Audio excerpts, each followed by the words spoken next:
that hopefully gets them out. Today, I am joined by, well, first let me introduce myself. My name is Heather Fleming.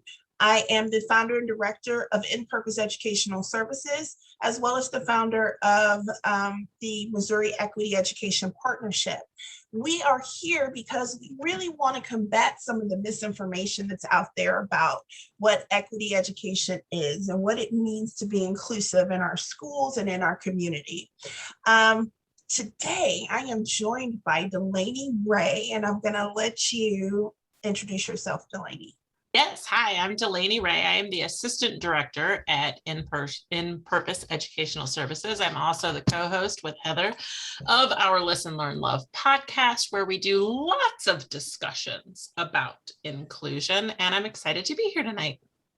So that's why I asked her, because if there's anybody that can demonstrate how we engage in these types of conversations, it's Delaney. We've done it now for, what episode are we on, Delaney?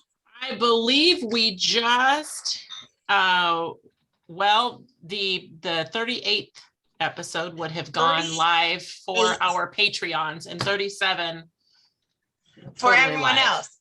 And so we talk about these discussions a lot, these types of discussions a lot. As a matter of fact, our whole pitch for the Listen, Learn Love podcast is it's two friends having comfortable conversations about sometimes uncomfortable topics. And so we have covered a lot of different topics.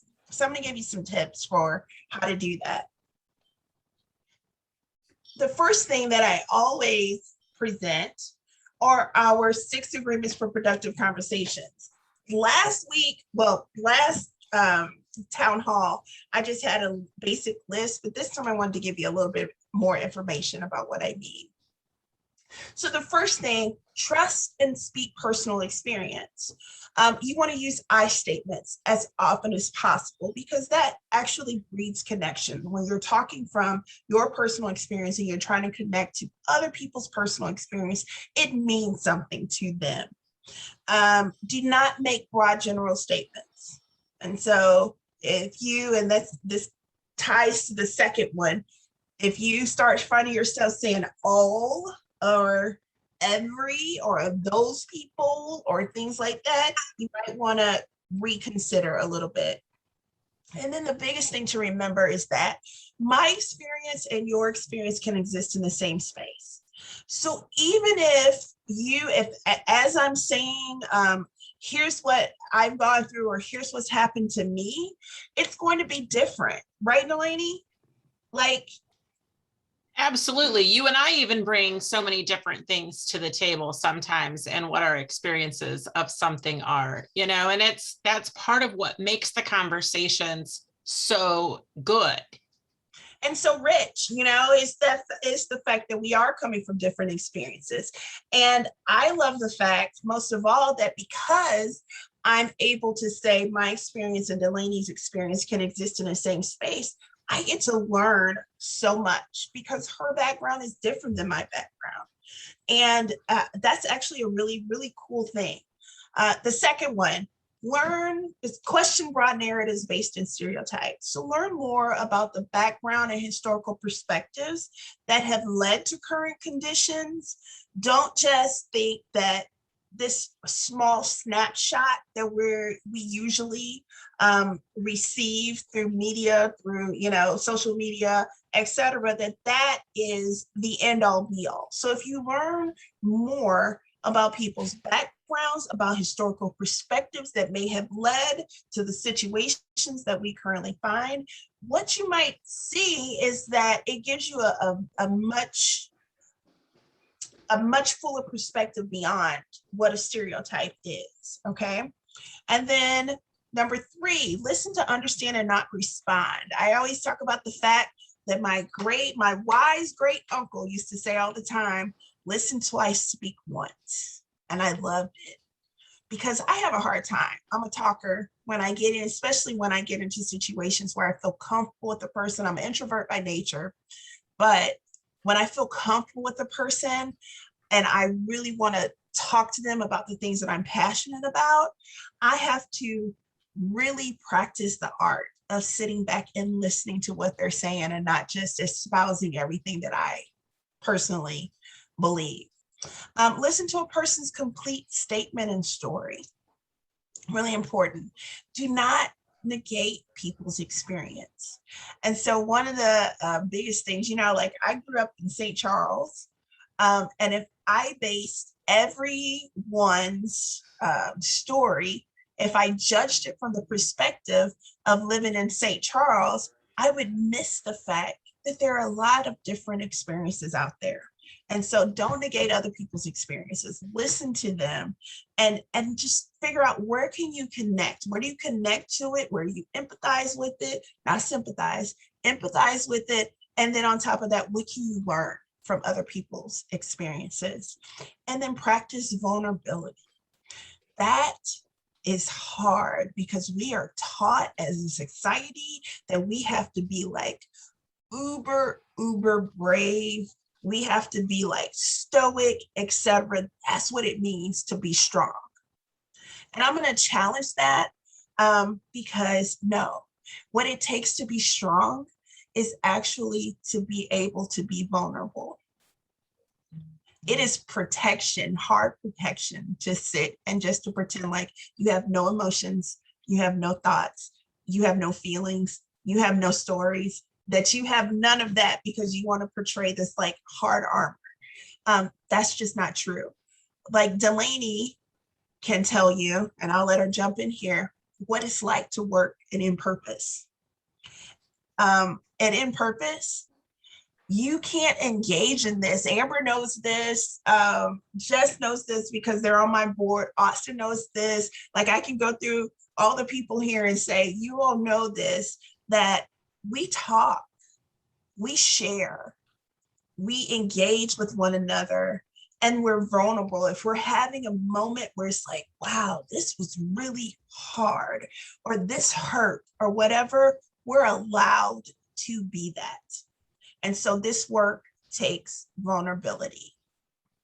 Okay, I said that I would let Delaney explain, and then I explained. Okay, Delaney, would you like to I add? was just going to throw out there that sometimes you find yourself crying in my bathroom, and that's happened before. Because sometimes that's just where the conversation ends. That's, it is. Yeah. It's vulnerable to share your own story, and it's vulnerable to completely open yourself up to listen and accept another person's story. It's very vulnerable. And so you got to be brave enough to be vulnerable.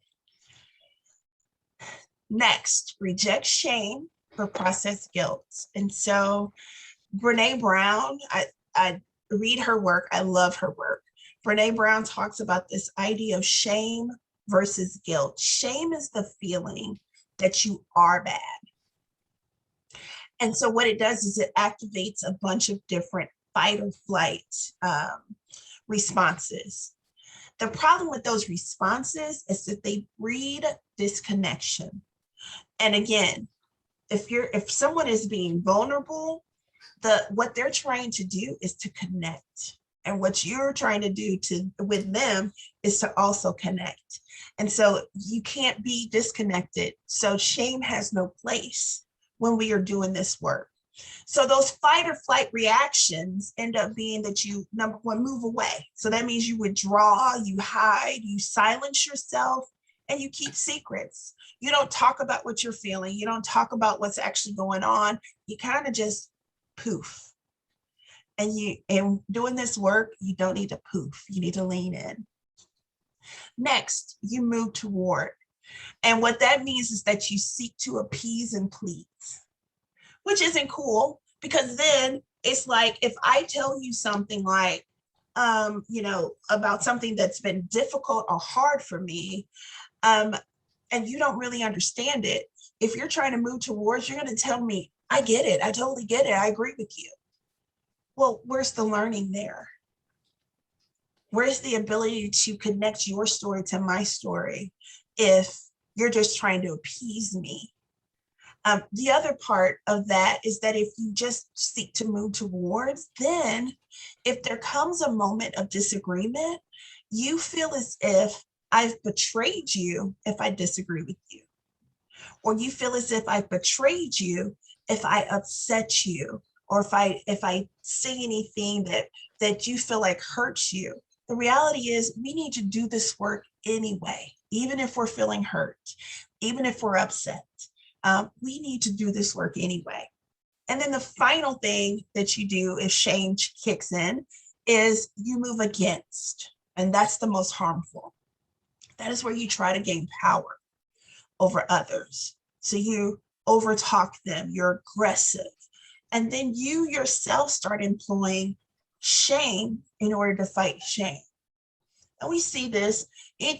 Listen, visit the comment section of any equity-based story on KSDK, and you will understand what that is. Delaney, no, don't do it. Do not do what Heather is saying. Don't do it.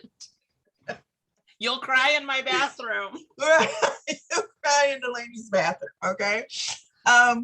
Yeah. So none of those responses do we need.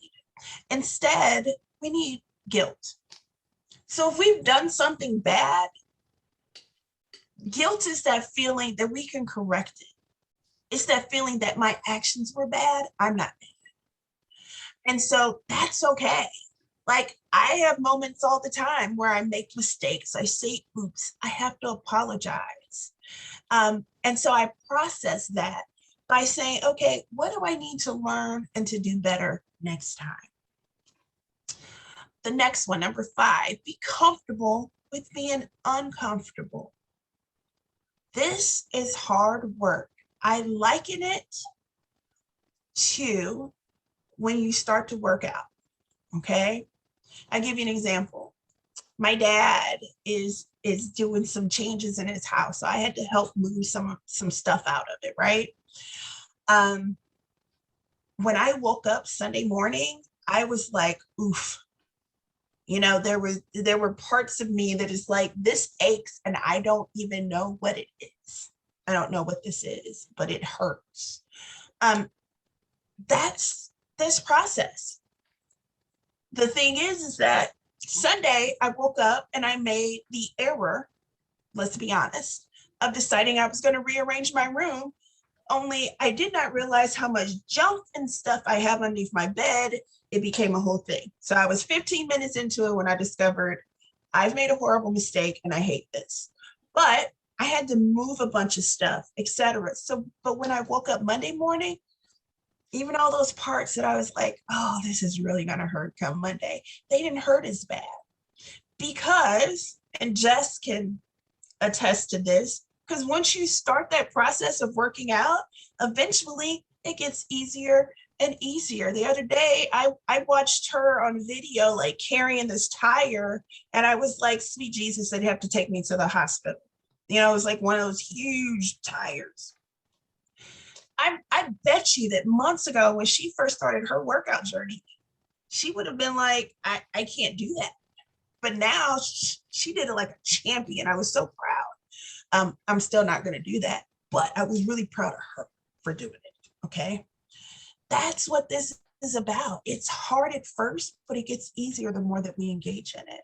So the reality is, if this were easy, we'd already have solved this. We'd be on to the next thing, like climate change.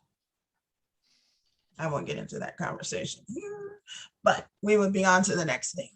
So when you begin to feel uncomfortable, take a minute to assess why and to learn more about yourself. I actually have in my book, I have a process called MILA. Mind, identify, lean, learn, and act. So what I mean by mind, stop for a second and say, wait a minute, what triggered this? Why am I feeling this way? Identify what you're feeling. Lean into it. Take a minute to reflect on it. Think about it. Learn. What are you supposed to learn from this so that you can do better in the future? And then act. What's going to be? those actions that you take in order to move forward. So, just take a minute to learn about yourself and your process.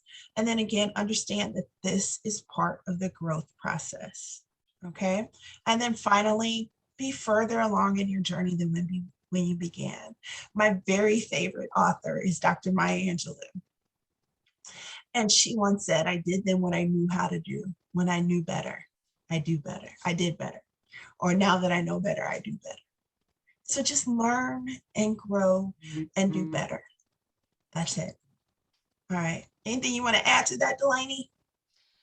You know what? The only thing I would throw out there is for anyone who has not listened to any of our podcast, even for anybody who has no interest in listening to our podcast, that's totally fine. I would highly recommend, though, our very first episode, because I think that you would see all of this in action. And that episode was a surprise to Heather, who didn't even know what we were going to talk about. And we had no idea how to do a podcast. All I knew is I had a big conversation and that it would be really cool to get it captured, because I needed to express a situation in which my own racial bias had come through.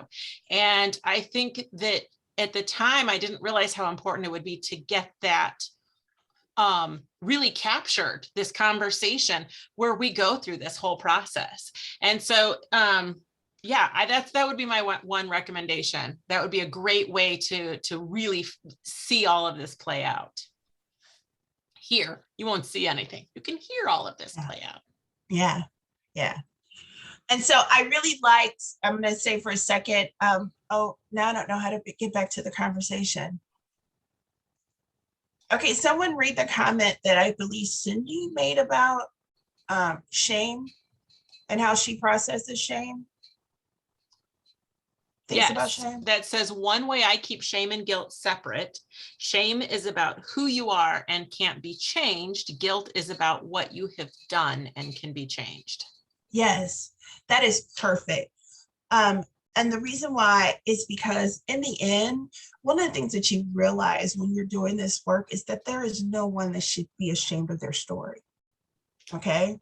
There is no one that should be ashamed of who they are and what their experience is.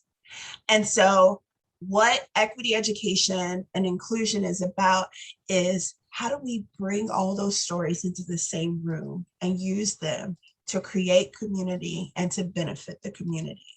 And so even all of the beautiful people that are on this call right now, it's really about saying, hey, we appreciate all of you, your role in the community and your voice.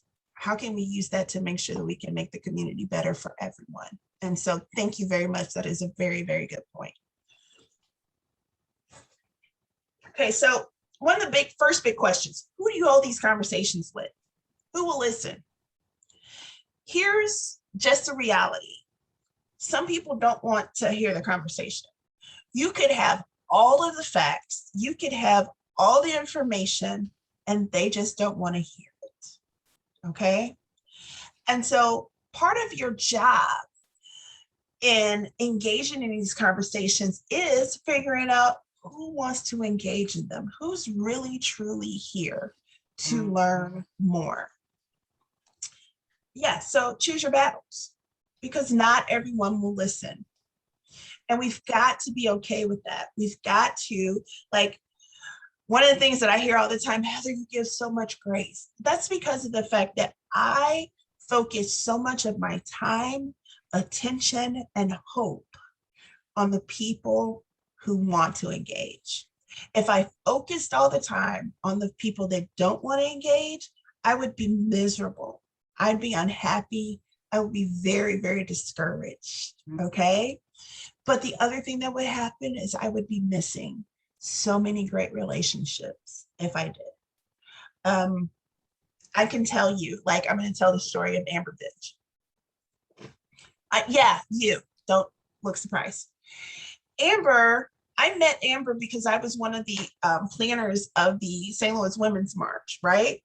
And that first year that I was a planner, I was the person that trained all of the individuals who had volunteered. Well, the reality is I had never in my life done a women's march or any type of march. If I'm going to be quite, quite honest, I hadn't planned it, we'll say. I've been involved in marches. I hadn't planned it. And so here comes this phenomenal person that not only does she give like really great tips in a very respectful way, but she steps up and she takes leadership.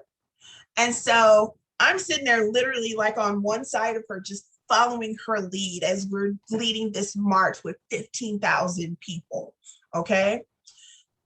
The next year comes around and I'm sitting back like, oh my gosh, I need her. We do a citywide search for Amber. And we find out that, much to our dismay, she is going to her hometown that weekend and was not going to be available. But from that, we friended one another. We found out there's certain things that we have in common. Now, Amber is number one of my favorite people in the world. Number two, I consider her a friend of mine. And then number three, she's a member of my board. She's the president of my board for In Purpose Educational Services. And so it's just one of those things where if I had decided or if I had focused on all of the negative people, I wouldn't have been open to the people that are so wonderful and so great, like Amber. So just my little story. John Adams, which I know is the second president of the United States because I've watched Hamilton a bazillion times.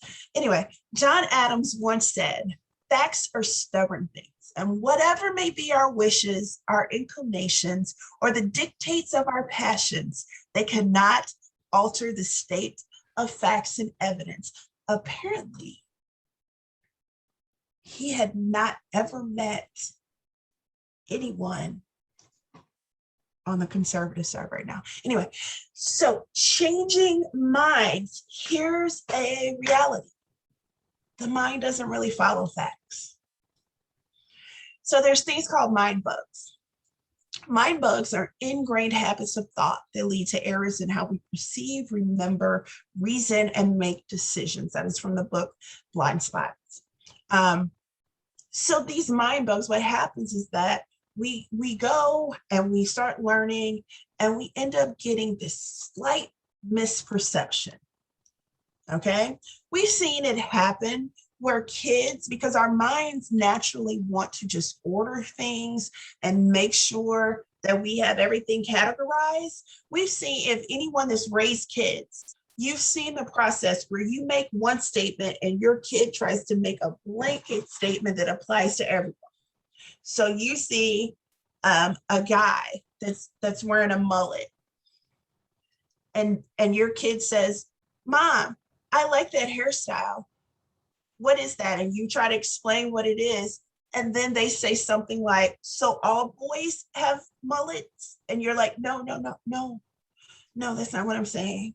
And you have to explain it further. Well, the reality is that's what happens in our minds all the time. So we have these errors in how we think. But what happens after that is we start getting confirmation bias. So we start gathering information, and the next thing we know, all of, everyone that we know that has a mullet is also a boy, right? Well, that happens too because we have access to social media and media. So we have those biases that's like, oh, this person committed a crime. So that means that all people that look like that person are also criminals. Or this person was a terrorist, did a terrorist attack. So now all people that look like that person is a terrorist. Those are the types of mind bugs that we get in. And then we have confirmation bias because now every time someone that looks like that person does the same thing, we say, see? And then we start judging others that look like that person according to the same criteria. We do it because, again, our minds, our brains are just, we like categorizing things. And so here's important questions to ask. If you're engaging in discussion with someone, make sure you ask them, hey, are we here to argue or to understand? Do you want to win or do you want to learn? Because that will refocus the next reality is that all human beings desire to be viewed as good, no matter if they are horrible, horrible people. Okay? They still want to be viewed as good. And so, in asking them, are you here to argue or to understand? Most of the time, people are not going to want to be seen as argumentative. And so maybe they'll engage in this conversation a little bit differently. All right. But it's still an important question to ask people. So how do we engage in these conversations? How do we confront racism and prejudices, even if we see it in our family members and those we love? Because that ends up being close to one of the questions that someone asked. Here's the first thing.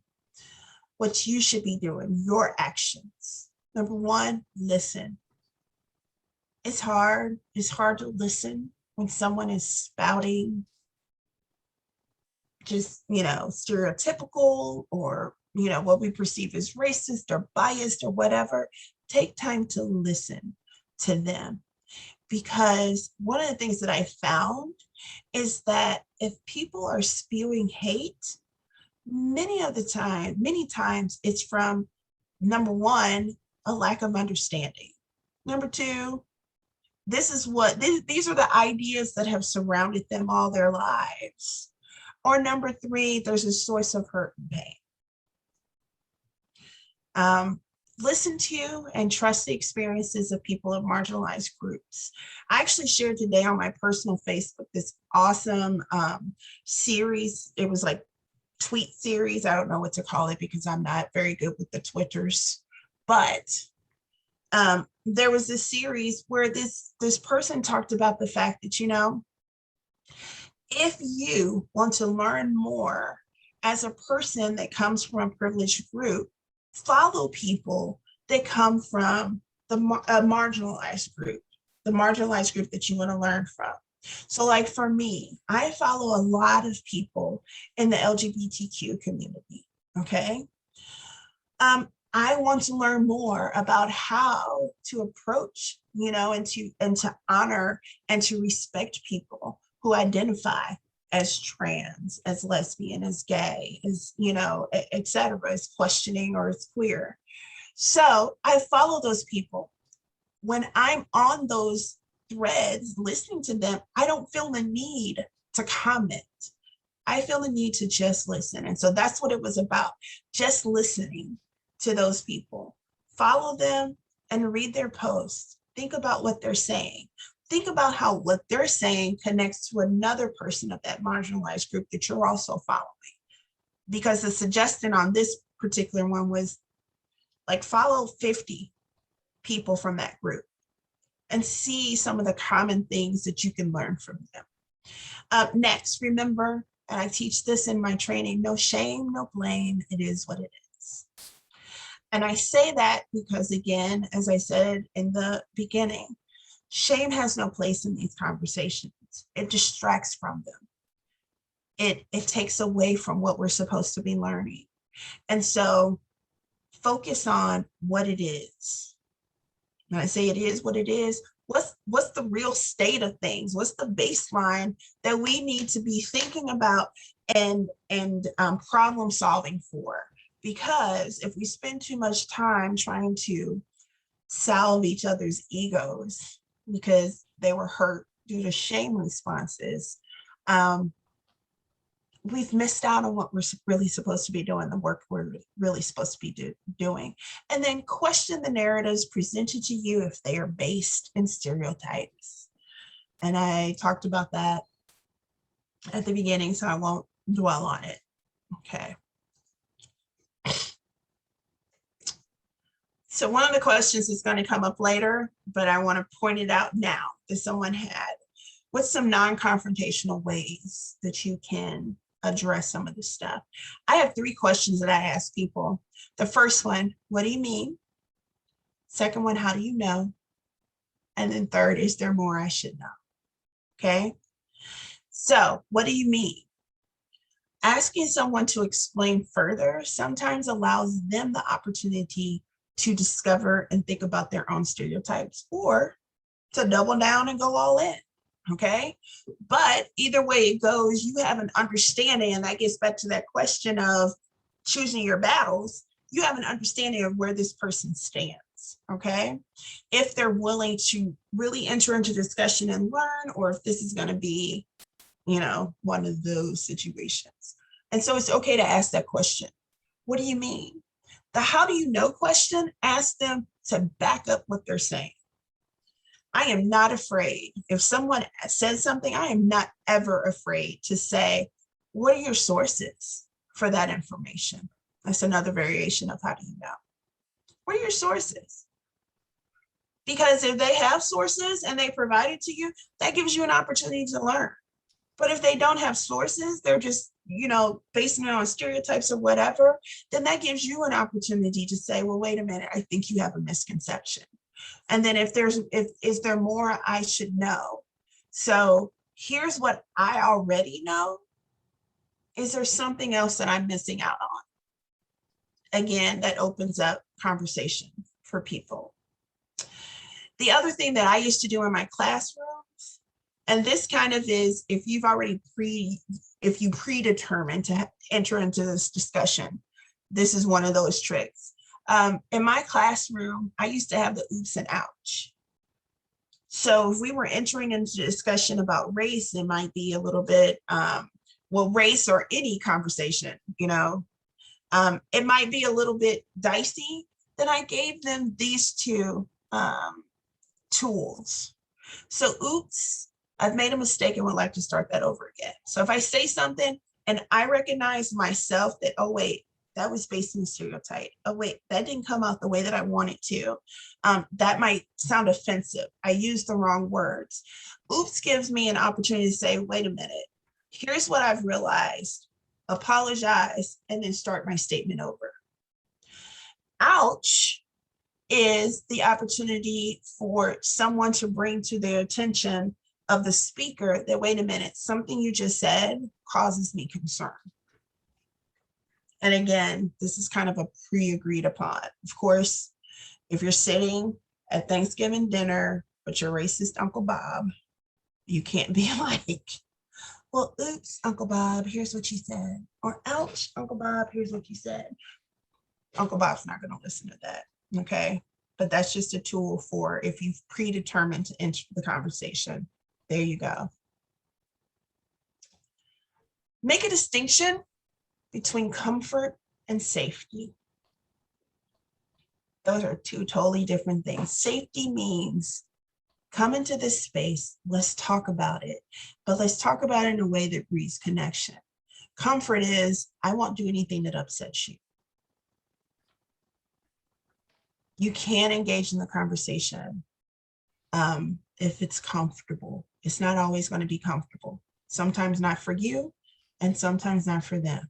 Okay, so the individual must experience some discomfort when engaging in challenging conversation or deep reflection. Okay, that's the whole purpose. That's the growth part, the discomfort. Honest conversation is impossible, though, if people feel threatened. And so what I'm going to really encourage people, and this is really hard, I do it all the time and I have to figure it out. Delaney knows this. Sometimes I want to say some very terrible things, but I also realize that if this person is going to learn, I cannot put them in a defensive position. I cannot put them in a position where they feel attacked. Okay, so acknowledge that talking honestly about racism, prejudice, and discrimination is hard, and applaud their willingness to engage in discussion that most people avoid. If anyone is on my personal page, you know that I try to encourage it all the time. I say that all the time. There was a conversation that occurred around, I forgot what the post was, but that was one of the things I posted. Thank you for everyone that engaged in this conversation respectfully, even though it was hard. Okay. Value people's good intentions. Be aware that some people are novices at discussing race or discussing any type of inequity. And so give constructive feedback and warm support. And what I mean by warm support is just what I was giving an example of. Thank you for engaging in this.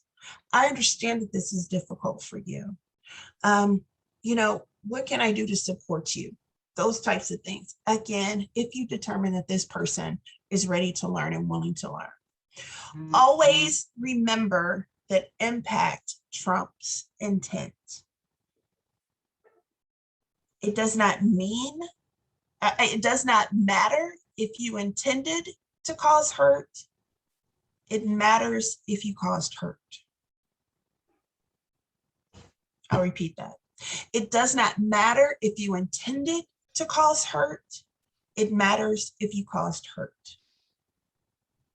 And so there are a lot of conversations that will take place and you'll realize, wow, I've caused hurt, even though I didn't mean to. Don't explain to that person that you didn't mean to. Work from the perspective of, I'm sorry I caused you hurt. So for this reason, people need to be held accountable for the impact of their words and actions, despite intent. Okay. Woo. What are we doing on time, Delaney? Because I could talk about this stuff all day. I don't even know where my phone is. It is 7:10. So that means I have 20 minutes left? Correct. Okay, then I'm going to try to run through this really quickly so we can get to people's questions. So this is part of the information put together there's a group at the state level that are working on this, members of different organizations, JCRC, MNEA, I can go through all the acronyms, ACL, not ACL, ADL. Yeah, ACL is what you tear, right? When you're playing sports. ADL, that's the one. There's a lot of different groups and we're all working together in order to do this. Amber's part of it. Sharon that's on here, I think that she actually convened it because she's amazing. And so these are some of the tips from them. Number one, remember that what they are trying to ban is not really CRT, critical race theory. They're trying to ban any discussion of race or oppression. And so this is directly from the law that they wrote last year that they're more than likely going to try to reintroduce this year. You can't say anything that identifies people, entities, or institutions as inherently, immutably, or systemically sexist, racist, biased, privileged, or oppressed. So that means that if I'm teaching about slavery, I can't name that slavery was racist, that it was a racist system. That means that if I'm talking about the Dred Scott decision, I can't name the fact that, I'm forgetting his name right now, the judge in that, Taney, that he said specifically that Black men have no rights that the white man is bound to respect, that I can't name that as racist. That I can't name the fact that white women just gained the right to vote in 1920. I can't name that as sexist.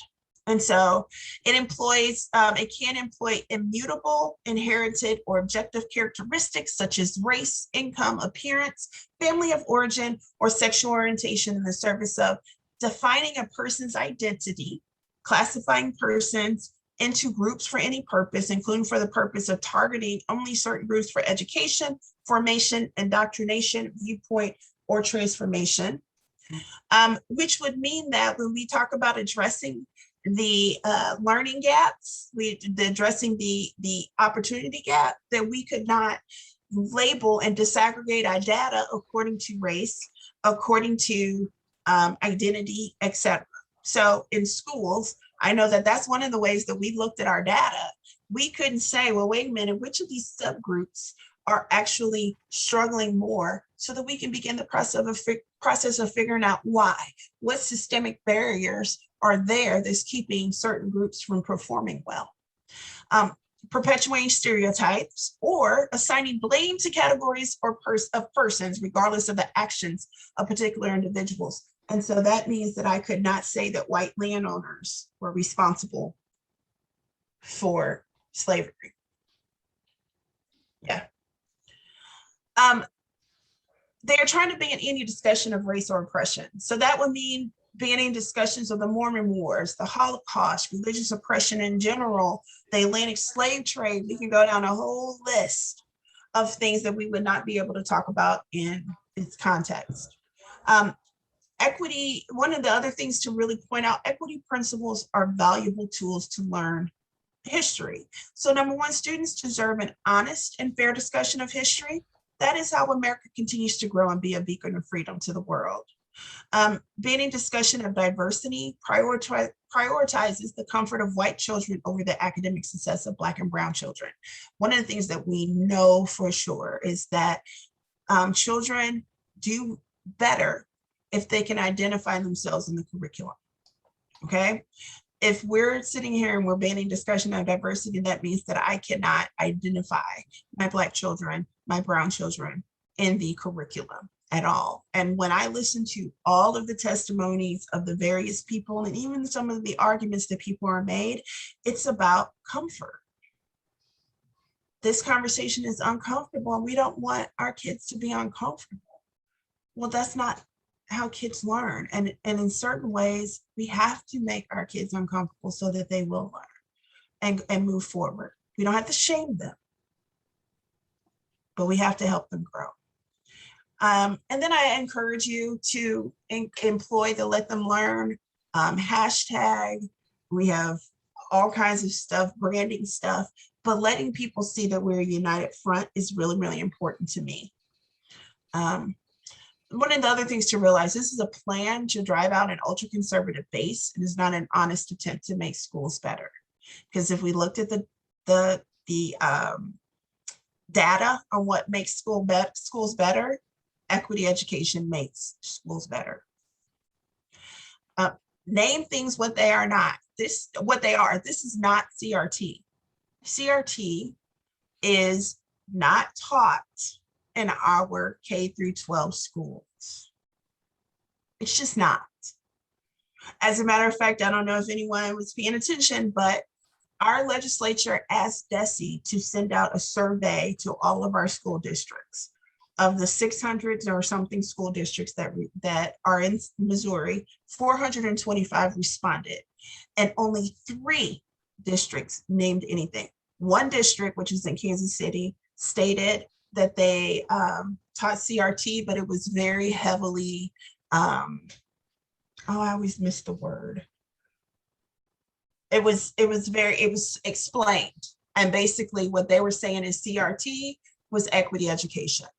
2 schools identified that they had some elements of the 1619 project within their curriculum. So out of 425 schools, only 3 identified anything to do with so-called CRT or the 1619 project, which this legislature is trying to fight against. Our teachers care deeply about doing a good job for our kids, and so we shouldn't try to micromanage them in their classrooms. I used to be a teacher. I know how hard I work. I know how much I care for my students. As a matter of fact, over the next couple of, next month, actually, I will be performing the wedding ceremonies for 2 of my students because I'm still involved in their lives. I'm still there for them because I love them so much.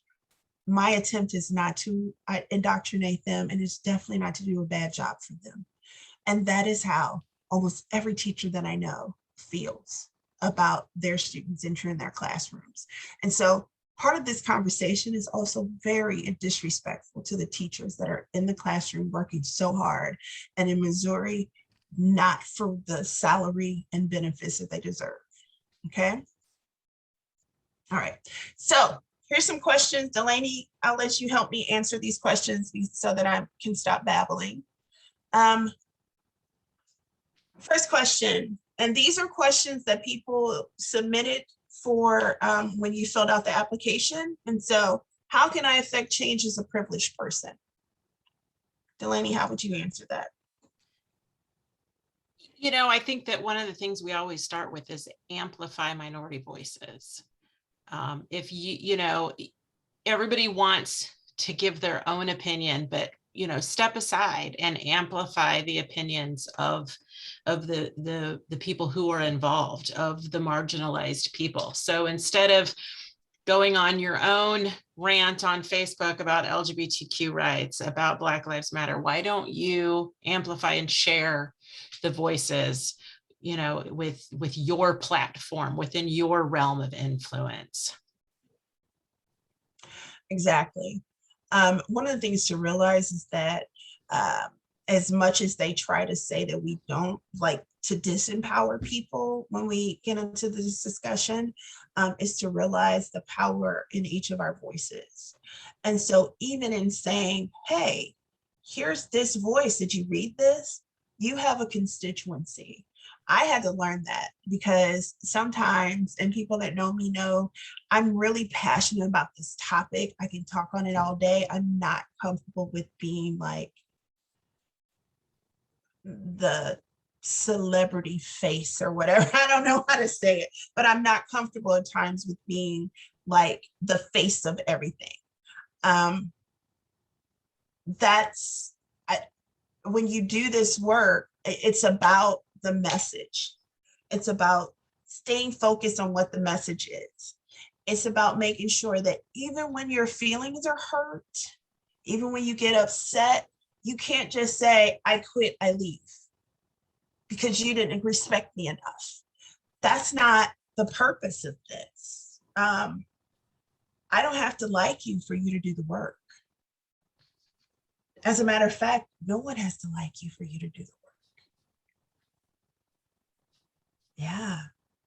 I think that's a really good point too. If somebody who is in a marginalized community upsets you or hurts you, then you can't just take your privilege and go home. Right. Like that's not how this is done. So yeah, I like that you mentioned that.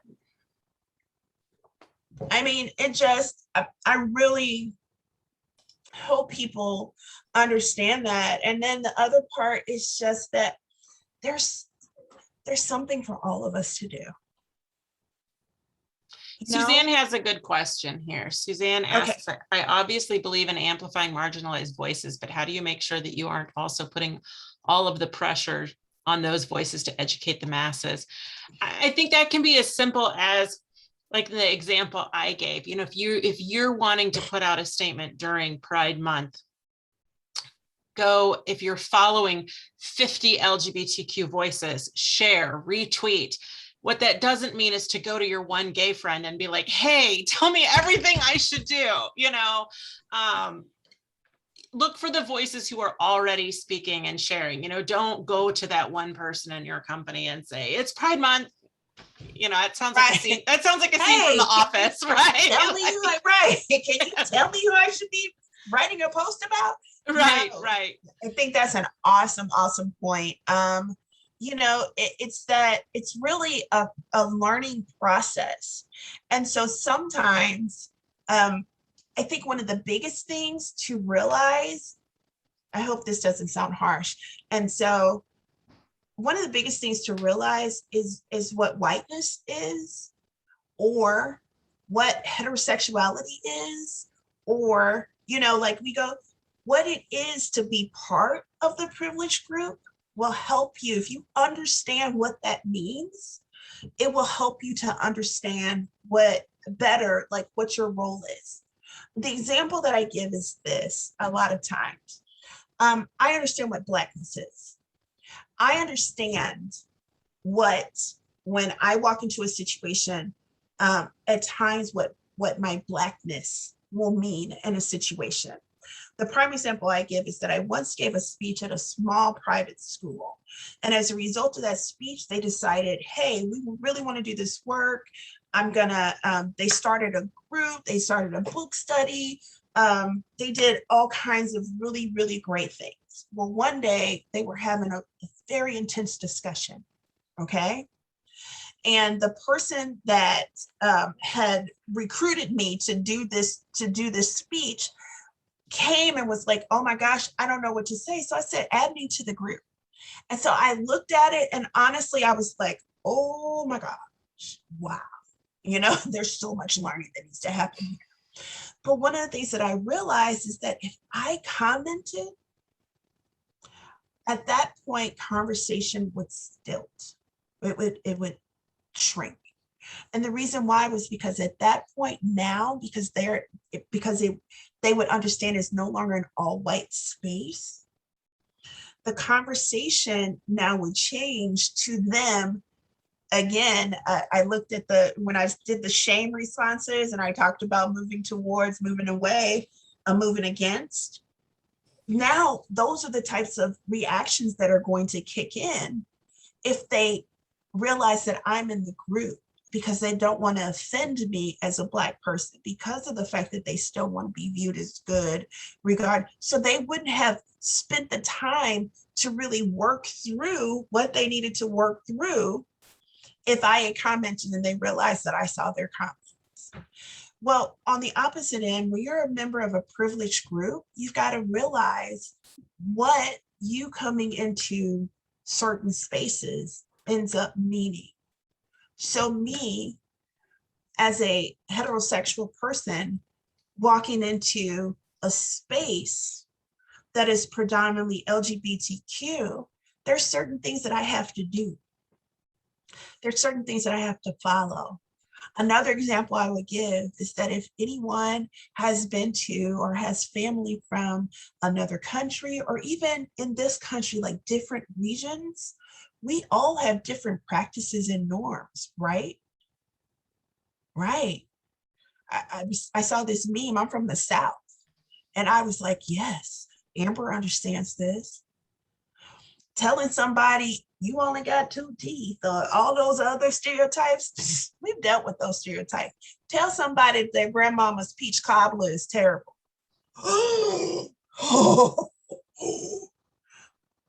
So understanding, like, what are the norms here? What are the things that I need to be doing? And as a result, how do I need to act in this space so that I still honor the people that are here, and the people who this space belongs to? That's going to be important too. So understand whiteness, understand heterosexuality, understand what that then means when you walk into a marginalized space. Okay, I'm tired of, I'm going to stop babbling, I promise. Okay, Delaney. Yes. Okay, we have 4 minutes, so if anyone needs to drop off, please feel free to. We're going to answer a couple more questions and then we'll be done. Delaney, what is the best way to confront people in your circle when you see their implicit biases? I kind of think that I already answered that, but maybe you want to expand on it a little bit. This reminds me of a quote from Ruth Bader Ginsburg. Fight for the things you care about, but do it in a way that will lead others to join you. I think that's a good quote. And I think it comes back into the play with the shame and blame. One of the things Heather and I talk about all the time is how to crack an egg. If you're going to make a cake, you have to crack the eggs. I mean, I guess you could put the eggs in whole, but then I'm not going to want to eat your cake. So you have to crack the eggs. The quickest, fastest way to crack an egg is probably with a sledgehammer, but I just don't think it's going to work out for your cake. So we talk about this when it comes to these things. When you're confronting people, when you're talking to people, you can crack an egg with a sledgehammer, or you can tap it with a spoon. And so tap people with a spoon. You do have to confront it. I do think that that's important. I think silence is violence. I think you do have to confront it, but I do think Heather gave some great examples earlier of things to ask, of things to say, of ways to start up the conversation, But I think also then you have to keep in mind the other questions too, is this person here to argue or here to learn? And I think that it is hard to sometimes figure out if the person is willing to learn, or if they're just venting their own thoughts and opinions. And I would also say, yeah, You know, if you don't know, if you can't figure out if they're there to argue or to learn, ask. Ask. I'm about being straightforward all the time. So ask. Okay. What is happening at the state level to support the inclusion of young children? I will tell you, at the Missouri Equity Education Partnership, we are really working hard to organize on a state level. Okay. One of the things, Kelly's on our call, she's with our, she's the team leader of our Education and Youth Council. One of the things we're starting to do is to organize district by district. And so we're releasing and asking for people to volunteer as district captains and co-captains and members of district teams, so that those district teams can basically be their own independent units that supports their district, figures out what their district needs, and tries to be the conduit for which all of that information will pass. Okay. Back and forth between the MoEEP and the district itself. And so we are doing a lot of work at the state level. We are, like I said, Amber, Sharon, a few of us, we are part of a group that really tries to organize and coordinate around addressing this at the state level. And there are a lot of groups throughout our state that are having this on a smaller level. And at MoEEP, we're really trying our best to unite all of these voices, because we're stronger being, 10,000 voices from one group as opposed to 100 voices from 100 groups. Okay. And so we're trying our best, not just to support young children, but to support all children. From the IPES, the in-purpose side of it, we're trying to offer education as best as possible to as many people as possible about why this is important, how to do this work.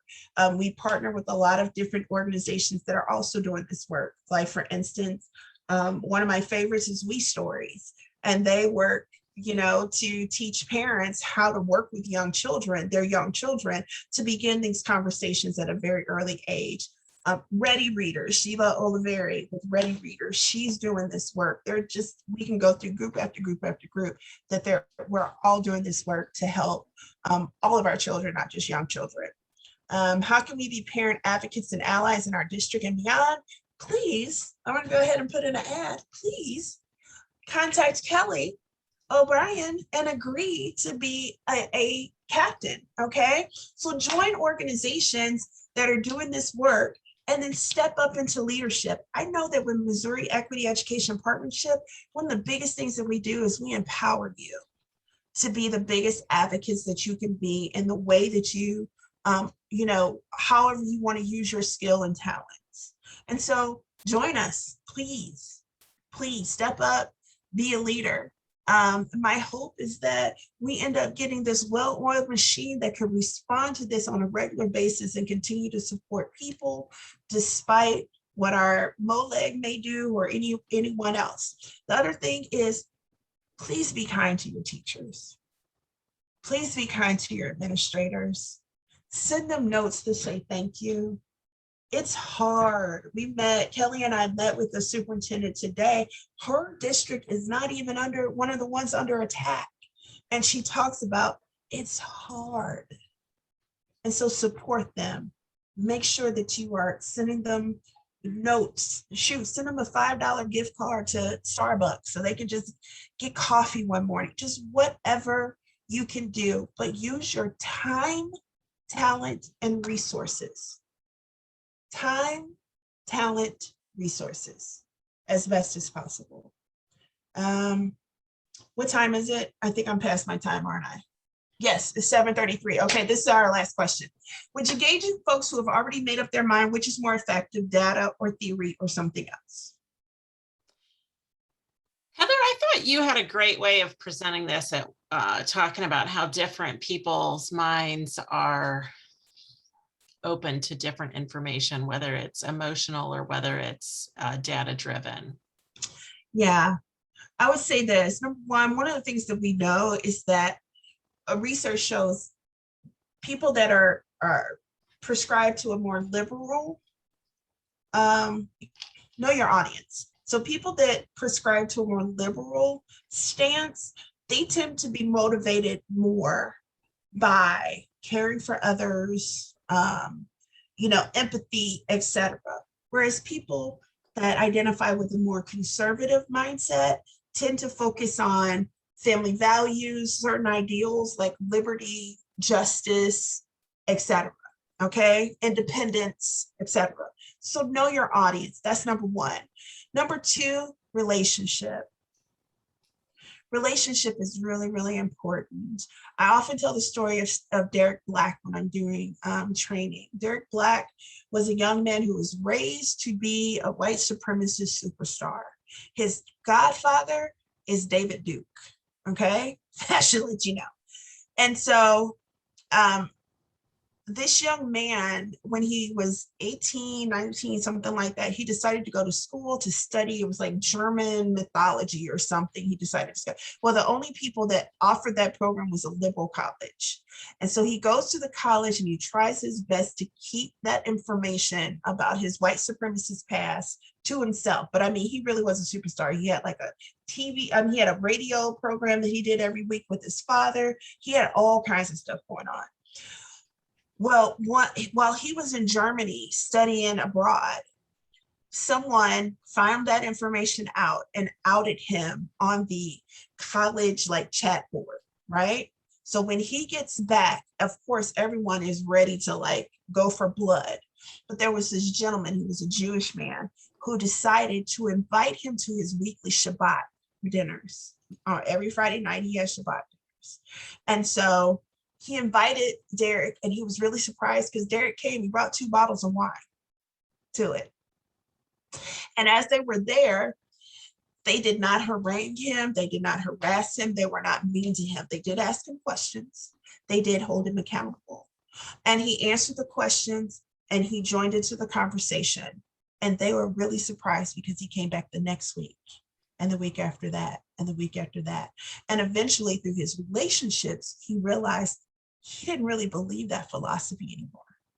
He didn't believe what he had said about Jewish people. He didn't believe what he had said about Black people, etc. And he eventually left that whole movement. If you have a chance, look him up. He actually has written a book about his whole experience. It was an article in the New York Times. It's wonderful. Relationships are going to be one of the biggest things. So it's not data, it's not theory, it's relationship, it's kindness. I'm going to do a caveat though. That gets back to our question of determine if that person is capable of being saved. Okay. Yeah, determine that ahead of time, because otherwise you're going to spend a lot of time being very, very frustrated. All right. Okay. I said I would end, so I'm going to end. Okay. Any further questions, comments, anything before I wrap this up? Love and connection over fact and correction. Oh my gosh, Cindy Jones, I'm writing that down. That is amazing. Yeah, I think we should totally steal that. We are. I just want you to know. That'll be in the next podcast. Okay, I will. Okay, any questions?